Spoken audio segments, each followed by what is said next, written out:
Welcome everyone to this episode of Manufacturing Talk Radio. I'm Tim Grady and I am here with podcast host and founder Lou Weiss, who came up with the idea of Manufacturing Talk Radio back in November of 2013, and we've been broadcasting weekly ever since. Today we are joined by David Braun, who is the founder and CEO of Capstone Strategic, a mergers and acquisition consulting firm. David, thanks for joining us. Hey, my pleasure. Thank you for having me. And Lou, congratulations. This will be your 10-year anniversary. Well done. It is. It is. What's happening now is I'm getting old enough that I have an anniversary almost every month about something. Celebrate all of them. You bet. You bet. So how's Washington, D.C. doing? Well, we're still surviving and thriving, I would say. We're continuing to do well. And of course, it's never a slow day in Washington, D.C. area. Never. And that's my hometown, so I know of what you speak. So give us a little insight. What is Capstone Strategic all about? Sure, thank you for that. So I started Capstone. I have an anniversary coming up. This will be 28 years ago that I started Capstone, really with one concept in mind.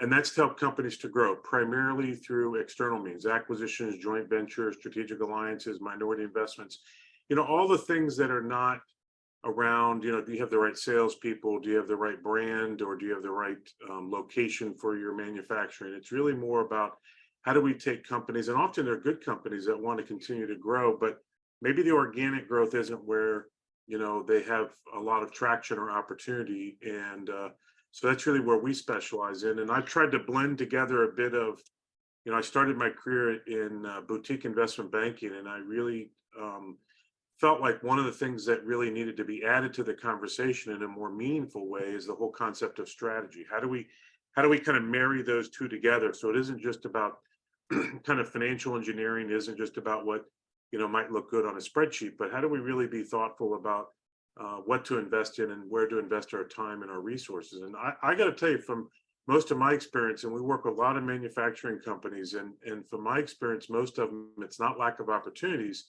The challenge is focus. Which ones do we want to spend time on? Which ones do we think are going to be the most meaningful?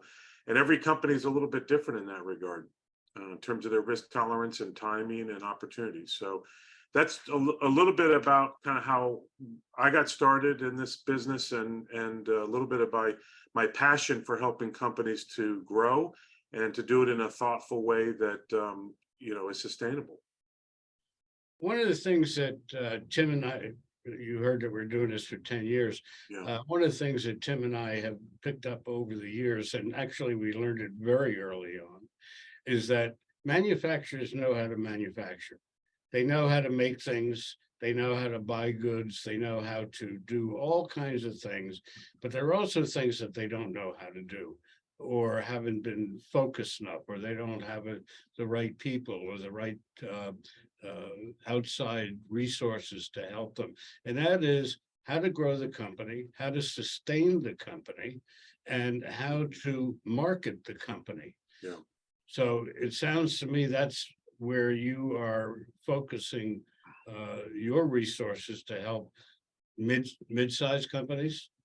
Yeah, I mean, most of the companies the market that we tend to focus in on is the pretty broad, I'll call it $5 to $500 million size range. I mean, that's kind of the area that we tend to operate in. Not that revenues are the only measure, but I think you described it really well. Many manufacturing companies that we work with are exceptionally good at manufacturing, or think of it, to use an analogy, they're really good at making sure the trains run on time. Part of the challenge that they have is they don't always know where the trains should be headed and what schedule they should be on and what amenities they should be offering on the train for the passengers, and how to sell tickets to the passengers. I mean, that's often is that challenge. And in this environment, we kind of see a bit of a divide going on, where you have people that are really good at knowing how to have the finger on the pulse for what's going on in the marketplace, what customers want, what they need, what kind of the trends are. As Henry Ford said, if I'd asked my customers what they wanted, they would have said a faster horse. And for many manufacturing companies, they want it to run better, be less expensive, and take less lead time. But the reality is that part of our opportunity is to really manage that relationship with customers. And there are companies out there that have gotten really good at not seeing that side of it. And then there's companies who just continue to excel on the manufacturing side and say, you know what, that's what we're really good at. It's tough to be good at both. And so in this environment today, we have a concept called aggregation. And the idea behind an aggregator is, hey, let me manage that relationship with customers as this kind of piece of the equation. And I'll line up all the things that go behind it. Use another analogy. Think about Amazon. It's very easy to get comfortable buying things online through Amazon. You push a button, miraculously, someone other arrives on your front porch tomorrow. Well, think about that same concept, because Amazon doesn't make those products, doesn't even, in some cases, touch or deliver those. They might have a network of people and distribution channels. Well, think about that same model in the manufacturing world, where someone really understands the needs of customers and understands how to have that vocabulary with them. And then there are other companies who are just really good at the execution side of it, manufacturing side of it, and can continue to focus resources on excellence there. So that whole concept of aggregation, where you get one that's focused on either one of those, but they aggregate the things around it that make them unique and special in their space. And that's something that we're continuing to see as a divide in the marketplace, and frankly, as an opportunity. So from what I gather from our notes and your bio and so on, that you've been operating in roughly 30 countries. You've done hundreds and hundreds of companies where you've either helped them to excel, or you've helped them in a M&A merger and acquisition environment. So tell us a little bit about that, and which one of those two are your primary focus for your company? So historically, our focus has been very much on what we call in the industry buy side. Take a company that wants to continue to grow. And one of the things that we're seeing, for example, right now in the manufacturing world is there's a bit of a renaissance that we've been seeing for a little while, actually. I think COVID only accelerated it or put the spotlight on the importance of it. But we've actually been seeing it for a while, where customers, I think, are recognizing that they better have good manufacturing resources, and they better have them lined up in a meaningful way that can have the ability to have the flexibility to do small runs, not just these long, commodity type runs, but have high flexibility. So we've been seeing in the manufacturing world a bit of this renaissance on the acquisition side, where companies are first looking at acquisitions to expand their geographic footprint, so they're not just in Northeast Ohio, but they might be in the Midwest, and then they might dabble to more of the Southeast and then the West Coast, and kind of being very selective about markets that they want to geographically be in order to serve their customers on a more national basis. And then we're seeing where we're helping clients to say, okay, now we better have a presence in Europe, and we better have a presence in Asia, because a lot of our customers also want this same capability replicated, and they want us in country. Doesn't mean we're going to do the same level of manufacturing, but it does mean we're going to have a presence. It may be assembly, it may be storage or warehousing. And then the other piece that we're seeing right now is a challenge. And that challenge is a lot of people don't view manufacturing as particularly sexy. And a lot of owners are challenged right now with succession planning. So we're now seeing owners that, what we're seeing is they're like 67 and a half on average, a lot of these owners. I'm not saying all of them, but there's a high degree of concentration where they're older. Their kids, either they don't have kids or their kids are not interested in taking over the business, which is historically what's happened with a lot of manufacturing companies. You would have second and third. We have some sixth and seventh generation manufacturing companies as clients. And the challenge is, how do you get the next generation to be interested in it? So that's where the sales side comes in. And we have to be very thoughtful about how we take these family businesses and find what I like to characterize as a good home for them. What's going to be a meaningful home. So I go back to my first example where many of these companies are seeing the opportunity, have the vision and the risk tolerance to expand first geographically. So these are kind of a nice fit if we can get these two to be together. And then the next part is how do we fold in additional products and capabilities, add more breadth to what it is that they're doing. But first is geographic. So I'm trying to give you some examples of kind of both sides of it. And I think both are very important. I really like to see manufacturing companies continue to thrive. I feel very strongly about that. And I think part of it is they got to be in the right home. They got to be in a home where the leadership values the capabilities and the investments required for those businesses going forward. But here it is, it's 2023. Mhm. We've lived and survived, or most of us lived and survived the COVID. Yeah. But COVID also generated a diminishing workforce. Kids are going to college because their mothers and fathers want to have their kid a college graduate, of which only 40% ever graduate, and they're still stuck with $100,000, $200,000 debt. This year in manufacturing, and I'm sure you know this number, that the manufacturing population is about 12 million eight. At one time, it used to be 40 million during the Second World War, but this is the first time it's gone up in about 20 years to 12.8. But you have a diminishing birth rate. You have kids that want to go to college and do go to college and then flunk out, and then they go do rock and roll things in nightclubs and so on. So we've got a problem, and we had, I don't know if you know the gentleman Harry Moser, who is a reshoring initiative.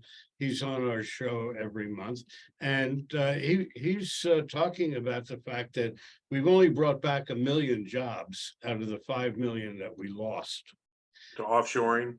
to offshoring. Yeah. And by 2028, they claim we're going to still be down 5 million jobs. So where are your manufacturers going to get people or robots to grow their product lines, build new product lines, build new products, and be able to grow, sustain, sell out, merger and acquisition, Yeah. and so on and so forth? So there's a lot of pieces to what you just said there. Right.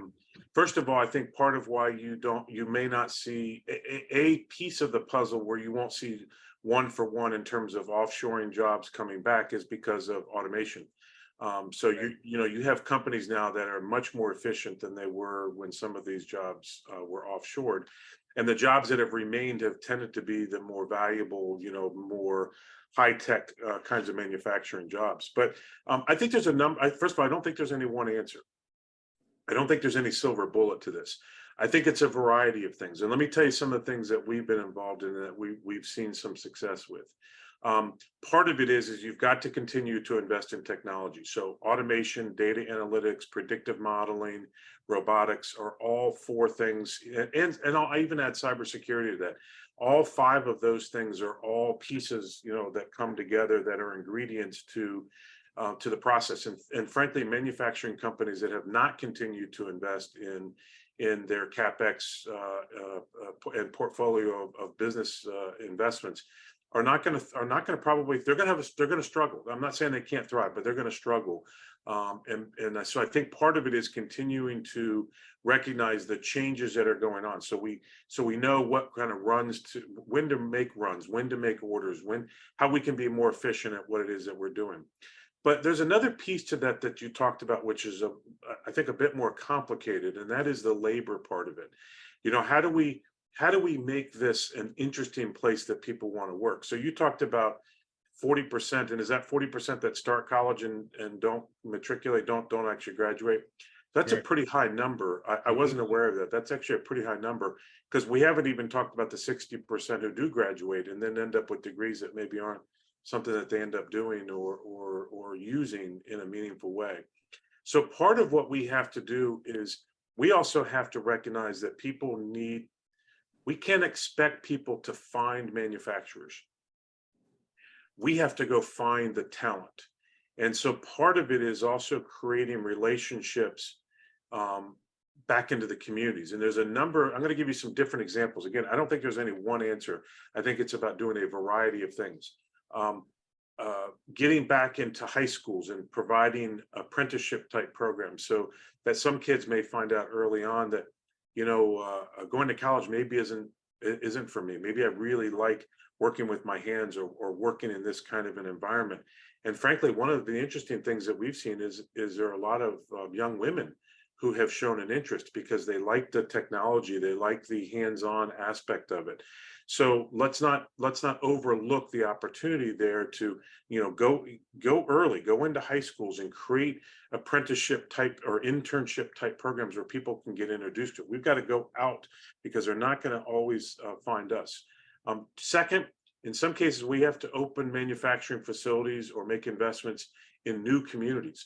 So we've definitely seen where there's been a bit of a migration where we've been doing investments, more south of the Mason-Dixon line, more in the southeast and the southwest, where we're looking for areas that have, pockets of population that are, potentially available for us to be able to tap into from a manufacturing standpoint and create partnerships with the local economies and the economic development authorities to create awareness and job fairs and things like that to make it important. But we're also looking at ways to create relationships with other companies. So we're partnering with, recruiting companies that have excellence in recruiting. Go back to what I said earlier about being an aggregator. Well, part of the piece of the puzzle may be that, we want to partner with a company that's really good at knowing how to recruit. And knowing how to recruit today is different than maybe when you or I were starting out in our careers. Today, people do recruiting through social media, through Instagram, through different kinds of word of mouth. It isn't the classified ads. It's how are we going to get to these folks? And often it's going to be through video and media. But we want to partner with other companies. We may acquire them. We may joint venture with them. We may create some other partnership. But we want their level of excellence to be married with what we're trying to do. So I think it's a holistic approach of saying there isn't going to be a silver bullet. We've got to look at this in different ways. We got to take small bites at the apple on this. But if we are not actively engaged in this conversation, and if we are not actively engaged in moving forward with testing some of these theories, I think many companies are going to struggle because I think this is the way forward, and it involves both automation and investments in technology as well as people. Yeah, I've kind of dominated the bottom half of the screen, so why don't you take a shot to get a word in edgewise? Well, David, I want to talk to you about one of the sticking points that always arises in the M&A world, and that's what is the value of my company. Yeah. The owner always thinks it's a multiple of, and the buyer wants it to be a percentage less. How do you arrive at a valuation that people can agree on? So, Tim, great question. And so, first of all, let me start by saying sometimes we don't. Sometimes we just, what, we're just not going to get there because, as I have found, some owners are delusional. So part of it is we have to educate them and have them become a little bit more relevant to the current environment. So there's several things that we do on that. First of all, in a rising interest rate environment, it's actually a little bit easier to have valuation conversations because valuations are becoming a little bit more normal than they have been. When you can basically borrow money for nothing, you can pay a lot for a company. When you have to actually pay money for money, then what you pay for a company is going to be different. But there's a number of different things that we do. Part of the challenge for owners that are considering selling their business, it's their baby. And many of these are small family, privately owned businesses. It's very common that they're going to be, $10 to $50 million a year in revenues. It may be less than $10 million a year, but they're multi-generational family businesses that, it's their baby, it's their home. And so for them, a lot of the value is in the emotion. They've invested a lot over the years. They've seen what they've done. They've seen the times when things were lean. and they didn't take paychecks. So, there's a lot of that emotion that goes into it. And I think the other part as buyers is we have to be very respectful that these owners get to sell one time. And so we have to be patient in having these conversations. And so I think the approach where you're just kind of throwing the Excel spreadsheets at them and talking to them about weighted average cost of capital and discounted cash flow modeling, I don't think that works real well because it's not the vocabulary that they're used to. So what do? Well, part of it is we help owners get educated when they're selling, whether we're representing them or we're representing the buyer. And one of the easiest ways to do that is to show them how valuations work. Give them some examples of this. In some cases, we've actually even paid for the owner of the selling company to get a professional valuation of their company. Let them get someone that's independent, a third party that they can feel confident in, to give them kind of a dose of reality of how this process works. The other thing that we do is sometimes we'll structure the deal differently. And one of the common techniques that we're using today is taking minority investments. So Tim, instead of buying 100% of your company, I might buy 40% of your company and then buy the remaining shares over the next 3 to 5 years for a couple different reasons. One, I want you to stay on because you got a lot up here that I need to have people learn and document. But the other part is that you may not quite be ready to retire, or we may have a gap on valuation. And this is a way for us to say, hey, over time, if you actually hit those where you think you're going to be numbers, and we're going to help you to get there, then we're going to actually pay for that. So you're going to get a second and a third and maybe a fourth bite at the apple as well. So again, we got a number of different ways to approach this. But I think it starts with a mindset of respecting the owners of many of these companies, if not most of them, these are selling their babies, and we have to start with a different kind of mindset as we approach them. David, I appreciate it. And I'm sorry we're short on time because this is probably the best conversation I've had with anybody about M&A. I congratulate you not only for what you've been doing with Capstone in the 28 years you're doing it, but on the quality of the information that you just provided our listeners. Thank you for being with us. My pleasure. It's an honor. How about giving us your URL so our audience can get in touch and get a full dose of your sales pitch? Yeah, absolutely. And anybody in your audience that refers to you, we're happy to talk to them and guide them as best we can and give them some direction. So capstonestrategic.com, capstonestrategic.com. Also, if people want to learn more, I do have a book, Successful Acquisitions, that people are certainly welcome to they can get it on Amazon again. But because I think part of this is it's about learning. And so we're really big on trying to help people to learn. And we invite all of your listeners to try us out. We'll give them a complimentary subscription to our webinar series for a year. So we welcome the conversations and welcome the opportunity to carry that on. Thanks, David, and we appreciate all of our listeners. Thanks for being with us, and join us for another episode of Manufacturing Talk Radio.